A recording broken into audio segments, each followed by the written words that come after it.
Hi అండి అందరికీ. Blouse అనేది ఎలా వచ్చినా స్టిచ్ చేయగలగాలి. అప్పుడే కదా టైలరింగ్ చేసే వాళ్ళ టాలెంట్ ఏంటి అన్నది. నాకు ఈ బ్లౌజ్ అయితే 1 మీటర్ వచ్చింది, కానీ ఆ మెజర్మెంట్కి నాకు ఇచ్చిన మెజర్మెంట్కి సరిపోలేదు. చూడండి, ఫ్రంట్ పార్ట్లో లెఫ్ట్ సైడ్ పార్ట్ అన్నది అసలు సగం మాత్రమే కటింగ్లో వచ్చింది. మిగిలిన సగం ఎలా స్టిచ్ చేశాను అన్నది తెలుసుకోవాలంటే ఫుల్ వీడియో చూడాల్సిందే.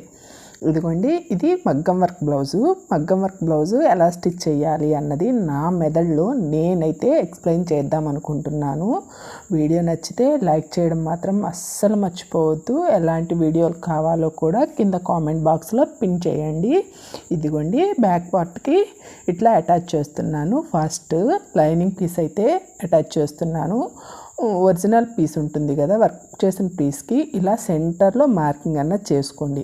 అలాగే లైనింగ్ ఫోల్డింగ్ ఉంటుంది కదా, ఆ ఫోల్డింగు మనం పెట్టుకున్న మడత రెండు ఒకే చోటకు వచ్చేటట్టు డాట్ పెట్టుకున్నాం కదా, డాటు ఈ మడత రెండు ఒకే చోటకు వచ్చేటట్టు చూసుకొని నెక్ అన్నీ ఇట్లా అడ్జస్ట్ చేసుకొని ఇట్లా ఏదైనా సేఫ్టీగా పిన్ అన్నది సెక్యూర్గా పెట్టుకొని ఇప్పుడు నేను ఇక్కడ మగ్గం వర్క్ కోసం సింగిల్ పాదం అన్నది యూస్ చేస్తున్నాను. సింగిల్ పాదంతో ఇట్లా రౌండ్ అంతా నీట్గా కుట్టుకోండి.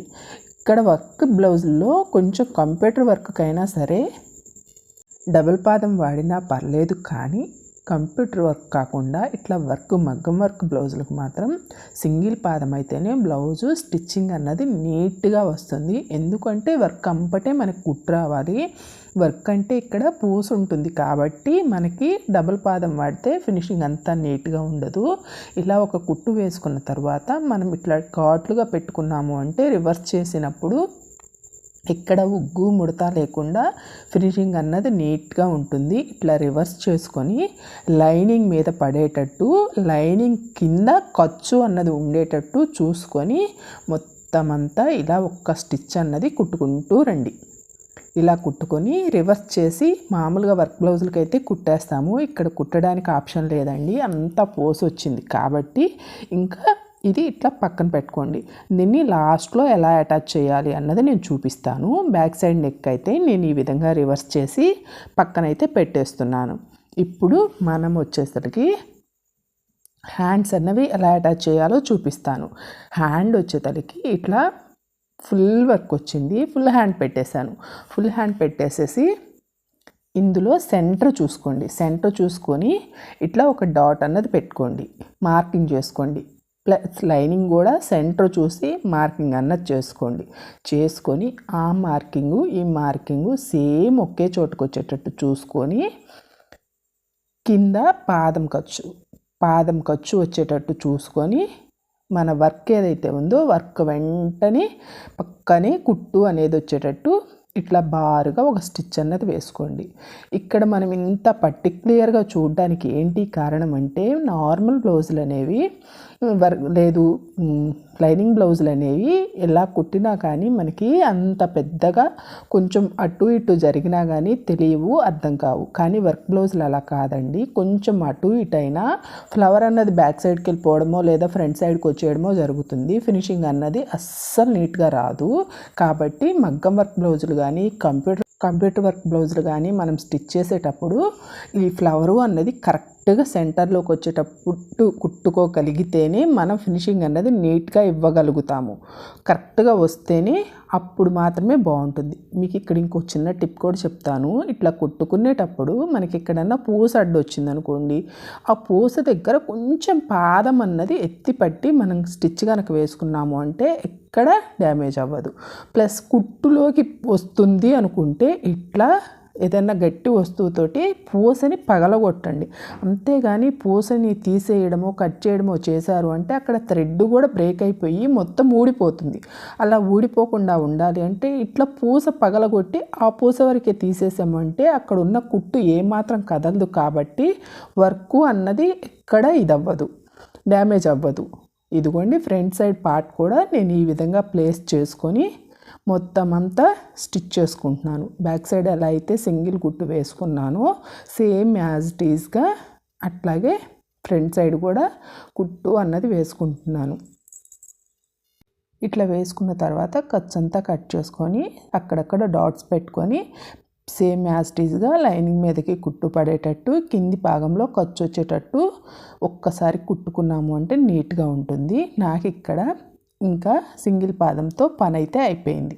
ఇంకా అంతా డబుల్ పాదం మీదే స్టిచ్ చేసుకుంటాను. మనకి వర్క్ అనేది అలవాటు లేకపోతే సింగిల్ పాదం మీద చాలా లేట్ అవుతుంది. కాబట్టి నేను డబుల్ పాదం పెట్టుకుంటున్నాను. డబుల్ పాదం మీద ఈజీగా వర్క్ స్పీడ్గా వెళ్ళిపోతుంది.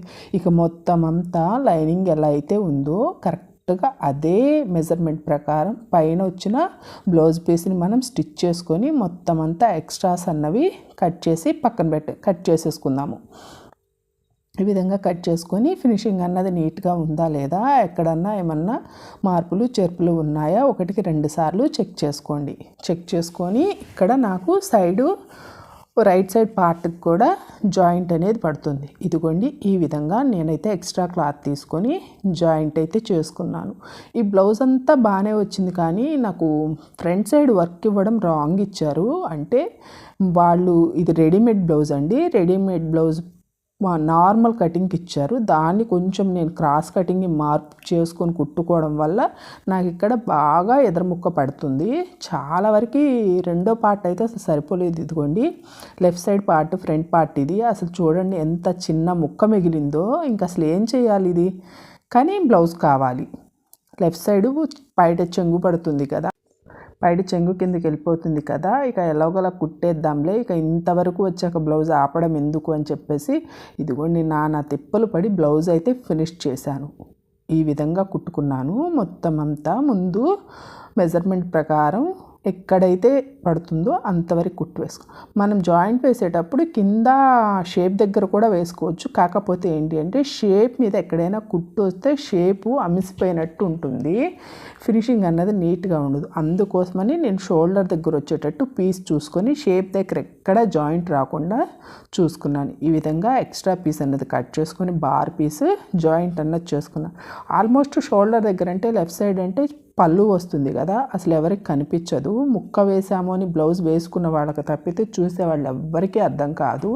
అందుకని నేను ఇక్కడ ఈ పార్ట్లో వేయడానికి చూసుకొని ఈ విధంగా రివర్స్ చేసుకొని ఒక కుట్టు వేసుకొని సేమ్ లైనింగ్ మెజర్మెంట్ ప్రకారం బ్లౌజ్ పీస్ని కూడా స్టిచ్ అంతా వేసుకొని ఇట్లా ఎక్స్ట్రాస్ ఏవైతే ఉన్నాయో అవన్నీ కట్ చేసుకొని మనం ముందే మగ్గం వర్క్ది ఫ్రంట్ సైడ్ నెక్ అయితే ఒకటి కుట్టుకున్నాం కదా, ఆ నెక్కి ఈ నెక్ అన్నది ప్లేస్ చేసుకొని 2 నెక్కులు ఈక్వల్గా ఉండేటట్టు కటింగ్ అయితే చేసుకోండి. నెక్ కానీ కింద క్రాస్లు కానీ కొంచెం కుట్టినప్పుడు అటు ఇటు అవుతాయండి. ఒక్కసారి ఇలా ఎక్స్ట్రాస్ ఏవైతే ఉన్నాయో అవి తీసుకొని ఇదిగోండి డాట్ అన్నది పెట్టుకోండి.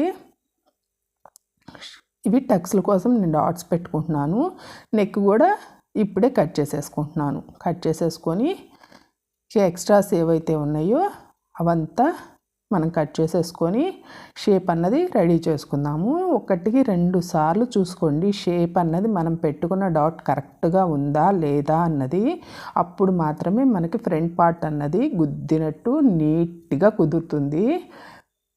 బ్లౌజ్ అంతా కుట్టడం ఒక ఎత్తు, ఫ్రంట్ పార్ట్ కుట్టడం ఒక ఎత్తు. ఫ్రంట్ పార్ట్ కనుక కుదిరింది అంటే బ్లౌజ్ ఇంకా తిరుగులేదు అన్నట్టు. ఎవరమైనా చూసుకునేది ఫస్ట్ ఫ్రంట్ పార్ట్ నీట్గా ఉందా లేదా అన్నదే చూసుకుంటారు. ఇదిగోండి మనం పెట్టుకున్న మార్కింగ్ ప్రకారం ఇలా డాట్స్ అన్నవి వేసేసుకోండి. ఇక్కడ డాట్ వేసుకునేటప్పుడు కింద చూపించా కదా ఇందాక, కింద సైడు తక్కువగా ఉండాలి, పైకి వచ్చేటప్పుడు ఎక్కువగా ఉండాలి. ఇలా 2 ఈక్వల్ హైట్లో ఉన్నాయా లేవా అన్నది చెక్ చేసుకోండి. చెక్ చేసుకొని దానికి ఒక అరంగుళం పైకి సైడు ఉక్సులు పట్టి కల్లి పట్టి వచ్చేటట్టు చూసుకోండి.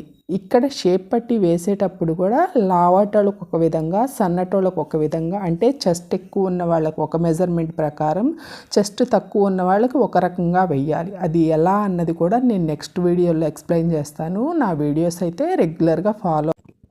ఇంకా మీకు ఎలాంటి వీడియోస్ కావాలి అన్నది కూడా నాకు కామెంట్ బాక్స్లో పిన్ అయితే చెయ్యండి. ఇదిగోండి షేప్ పట్టీలు అయితే నేను ఈ విధంగా వేసుకుంటున్నాను. నాకు ఇక్కడికక్కడ ఈ బ్లౌజ్ స్టిచ్చింగ్లో మాత్రం క్లాత్ దోలాడుకోవడమే సరిపోయింది. అసలు క్లాత్ అన్నది సరిపోలేదు. ఇంకా ఎక్కడ నెక్ దగ్గర తీసిన పీస్, ఇదిగో ఇది బ్యాక్ సైడ్ నెక్ దగ్గర తీసిన కట్ చేసుకున్న ముక్క, ఆ ముక్క తీసుకొని ఈ విధంగా అయితే స్టిచ్ చేసుకుంటున్నాను. ఇంకా కింద షేప్ పట్టీల కోసం లైనింగ్ అయితే సరిపోయింది, కానీ పైన బ్లౌజ్ పీస్ మాత్రం అంతా ఒక సైడ్కి వచ్చేసేసింది. అసలు అడ్జస్ట్ చేసుకొని స్టిచ్ చేసుకోవాల్సి వచ్చింది. ఈ విధంగా రివర్స్ చేసుకొని రెండో కుట్టు అన్నది వేసుకుంటున్నాను. నన్ను ఫాలో అయ్యే వాళ్ళలో ఎంతమంది టైలరింగ్ చేసేవాళ్ళు ఉన్నారో నాకు కామెంట్ చేయండి. నాకు అర్థమవుతుంది కదా ఎలాంటి వీడియోస్ అన్నది మీ ముందుకు తీసుకురావాలి అని. మన ఛానల్లో అయితే ఎక్కువ బ్లౌజ్ వీడియోసే వెళ్తున్నాయి. ఇక స్టిచ్చింగ్కి సంబంధించి లెహంగాస్ కానీ ఫ్రాక్స్ కానీ పెడితే అసలు మూవ్ అవ్వట్లేదండి వీడియోస్. ఎక్కువ మరి కొత్త వాళ్ళే ఉన్నారో ఏమో నాకైతే అర్థం కావటం లేదు. అందుకోసమని ఒక్కసారి అయితే కామెంట్ అయితే చేయండి. వీడియో ఫుల్గా చూడండి, స్కిప్ చేస్తే ఎవరికి ఏమీ అర్థం కాదు కదా. ఈ విధంగా షేప్ పట్టీలు అన్నది అటాచ్ చేసుకున్నాను. అటాచ్ చేసుకున్న తర్వాత బ్యాక్ సైడ్ రౌండ్ దగ్గర తీసిన లైనింగ్ పీస్ ఉంది కదా, ఆ లైనింగ్ పీస్ని ఇట్లా కట్ చేసుకొని ఉక్సులు పట్టీ అన్నది వేసుకుంటున్నాను. ఉక్సులు పట్టీ అనేది, కాజాల పట్టీ అనేది ఎంత మెజర్మెంట్ తీసుకోవాలి అన్నది కూడా నేను నెక్స్ట్ వీడియోలో క్లారిటీగా ఎక్స్ప్లెయిన్ చేస్తాను. ఇప్పుడైతే మాత్రం ఇలా చూపిస్తున్నాను. ఇదిగోండి, ఇట్లా డబల్ ఫోల్డింగ్ వేసుకోండి. ఉక్సులు కాజాల పట్టీ అనేది మనం పై సైడు స్టిచ్ వేసుకొని కింది సైడ్కైనా ఫోల్డ్ చేసుకోవచ్చు, లేదు కింది సైడ్ నుంచి స్టిచ్ వేసుకొని పై సైడ్కైనా ఫోల్డ్ చేసుకోవచ్చు. పై సైడ్ స్టిచ్ వేసి కింది సైడ్కి ఫోల్డ్ చేస్తే బాగా స్టిఫ్గా ఉంటుంది, కానీ కింది సైడ్ నుంచి పై సైడ్కి ఫోల్డింగ్ అనేది వచ్చినప్పుడు మాత్రం అంత నీట్గా అయితే రాదు. ఇదిగోండి, ఇంకా ఉక్సులు పట్టీ కూడా ఇట్లా అటాచ్ చేసుకొని ఒక రివర్స్ కుట్టు వేసుకొని మనకు కావాల్సిన వెడల్పులో ఫోల్డ్ చేసేసుకొని ఒక స్టిచ్ అన్నది వేసేసుకోవడమే. చాలా అంటే చాలా సింపుల్ అండి. ఇంకా నార్మల్ బ్లౌజుల కన్నా మగ్గం వర్క్ బ్లౌజులే చాలా ఫాస్ట్గా స్టిచ్ చేసుకోవచ్చు. కాకపోతే ఏంటంటే మగ్గం వర్క్ బ్లౌజుల్లో ఎక్కువ తలనొప్పి తెచ్చేది ఇదిగోండి ఈ పూసలు, ఈ వర్క్ దగ్గరే. కుట్టు అన్నది ఎలా వేయాలో ఒక్కోసారి అర్థం కాదు. కొన్ని వర్కుల్లో అయితే అసలు ఒక బ్లౌజ్ కుట్టేతలకి 2-3 సూదులు ఇరిగిపోయిన రోజులు కూడా చాలా ఉన్నాయి. Neck back front side left side neck అన్నది ఈ విధంగా స్టిచ్ చేస్తున్నాను. బోటిక్కుల్లో కానీ ఇంకా కొంతమంది అయితే ఎక్కువ శాతం పైపింగ్ వేస్తారు వర్క్ బ్లౌజులకి. నేనైతే పైపింగ్ వేయనండి, ఇట్లాగే స్టిచ్ చేస్తాను. ఈ విధంగా ఫ్రంట్ పార్ట్స్ రెండు రెడీ అయ్యాక బ్యాక్ పార్ట్ అన్నది ఇక మనము లైనింగ్కి బ్లౌజ్ పీస్కి ఇట్లా అటాచ్ చేస్తూ బార్కి నెక్ దగ్గర సర్దుకుంటూ ఉగ్గు ముడత ఏం లేకుండా లైనింగ్ అటాచ్ చేసుకుంటూ నీట్గా ఒక స్టిచ్ అయితే వేసుకొని రండి.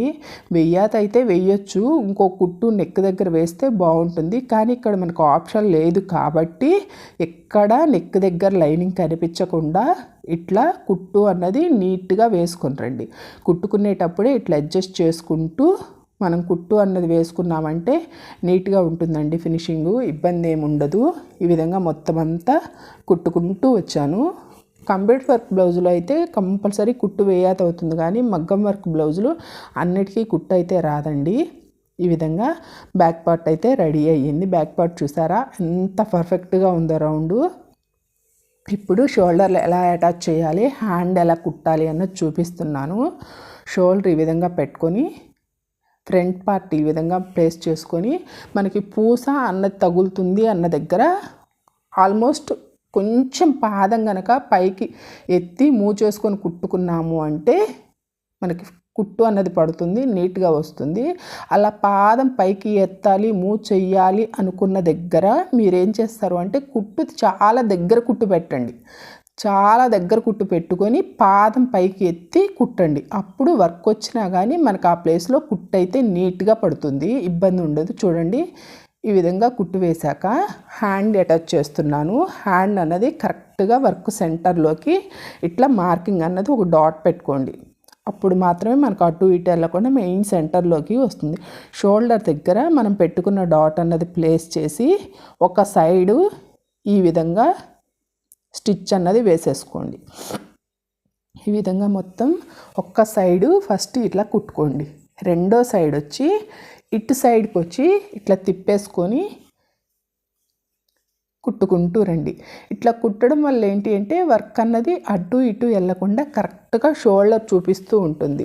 మెయిన్ సెంటర్లో కనుక ఇట్లా ఫ్లవర్ ఉన్న డిజైన్స్ మాత్రం కుడితే నీట్గా ఉంటుందండి. అటు ఇటు వెళ్ళాయంటే ఇంకా ఫినిషింగ్ చేత గన్వన్లు కుట్టినట్టు ఉంటుంది. చిన్న చిన్న టిప్స్ టైలరింగ్లో ఇలాంటి చిన్న చిన్న మెళకువలు కనుక మనం తెలుసుకొని ఉంటే మాత్రం నెంబర్ 1గా టైలరింగ్లో రాణించగలుగుతామండి. నాకు వీడియోస్ తీసేవాళ్ళు లేక మీకు క్లారిటీగా నేను ఎక్స్ప్లెయిన్ అయితే చేయలేకపోతున్నాను. నా మైనస్ అయితే అదే. ట్రైప్యాడ్ పెట్టినప్పుడు కొన్ని మాత్రం అసలు చూపించలేకపోతున్నాను. పద్దాకులు అది మూవ్ చేసుకుంటూ నేను మీకు వీడియోస్ని చూపించాలి అంటే నాకు చాలా టైం పడుతుంది. ఆ టైంలో 2-3 బ్లౌజ్ స్టిచ్చింగ్ అన్నది ఆగిపోతుంది. ఎంతసేపటికి ఎక్కువ బ్లౌజులు ఎలా కుట్టాలి, స్టిచ్ చేయాలన్న ఆలోచనలోనే నా మైండ్ ఉంటుంది. కాబట్టి మీకు క్లారిటీగా నేను వీడియో అన్నది మీ ముందుకు తీసుకురాలేకపోతున్నాను. నా మైనస్ ఏంటో నాకు తెలుసు, కానీ ఇంకా నాకు అంతకన్నా ఆప్షన్ లేదు. వీడియోస్ తీయడానికైతే నాకు ఎవరూ లేరు. ట్రైప్యాడ్కి ఫిట్ చేయడం వల్ల నాకు ఈ మైనస్ జరుగుతుంది. ఈ విషయం అయితే నాకు అర్థమైంది. మీకు అర్థమయ్యే విధంగా ఎక్స్ప్లెయిన్ చేస్తాను. ముందైనా సరే నా ఛానల్ అయితే సబ్స్క్రైబ్ చేయండి. మీ సపోర్ట్ అయితే నాకు ఇవ్వండి. టోటల్గా బ్లౌజ్ అయితే ఇలా ఉంది. నచ్చితే లైక్ చేయడం, ఛానల్ సబ్స్క్రైబ్ చేయడం మాత్రం అస్సలు మర్చిపోవద్దు. Thank you all.